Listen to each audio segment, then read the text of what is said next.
Hello people! So, magbablog tayo ngayon. Tingnan ako dito sa beach. Pagbe-beach na naman kami. Yawa na to. Wala katapusan na pagbe-beach. Kanina pa si Angel doon, pero ngayon na ako dumating. Alas 11. Tamang-tama tanghalian, 'di ba? Ewan ko kung dumating na yung mga iba namin kasama kasi nga hindi na nag-message si Angel sa akin. Basta dito na ako, dumating na ako dito, maglalakad-lakad na lang ako papunta dun sa sa pwesto namin, 'di ba? Kasi naman to si Lolo, tingnan niyo naman ready sa pag-swimming. Sana all talaga ready mag-swimming ay. Ganda ng panahon, hindi masyadong mainit, tamang-tama lang. Medyo makulimlim. Yung Terminal 4 malapit nang matapos sa noo ko. Visit na yan. Hanapin natin si Angel.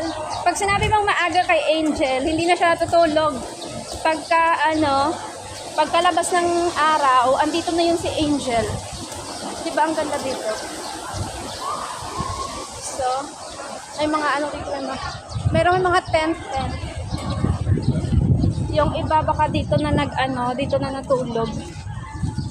Hindi naman kasi masyadong maulan kagabi. So, here you go! So, ito yung place kung saan kami magkikita. Bye! Inaantok sa kakaantay. Hala, hindi pa sila nag-abot?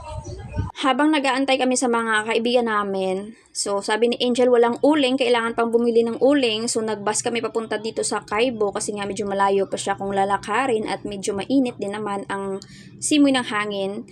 So nagbus kami papunta dito sa Kaibo para maghanap ng uling. Pinaka-importante yung uling sa aming pagluluto kasi nga mag-iihaw-ihaw daw kami. At ayun na nga, walang uling, ubos na yung uling sa Kaibo. So maghahanap tayo sa ibang stall. Mahirap maghanap ng dito, uling. Ang tagal ni Kuya. Chilok na libot na namin sa kahanap ng uling. Ang problema may sinasabi sa akin, hindi ko naman naintindihan. Paano yun? Paano na yung uling? Okay lang.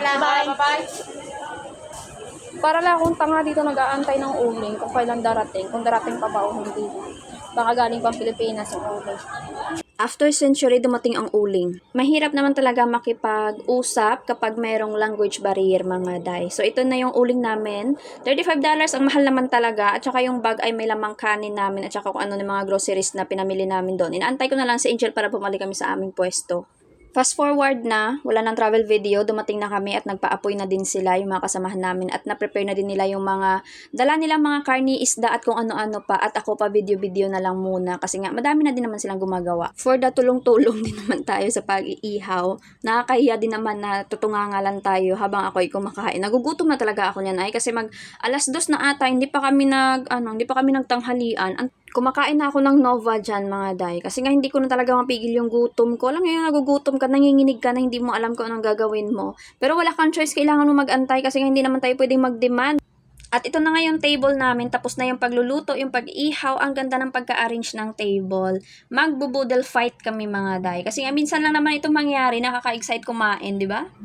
Kainan time na mga day. So ala, tingnan nyo sila mga gutom yan kasi nga 3:00 na ata kami kumain ng tanghalian.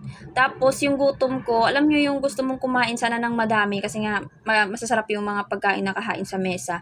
Pero yung gutom ko nawala mga day. Siguro sa kinain kong Nova at saka nag-drinks na din ako ng soft drinks. Kaya parang hindi ako kumain ng bonggang-bongga. Kung ano lang yung naisubo, yun na lang.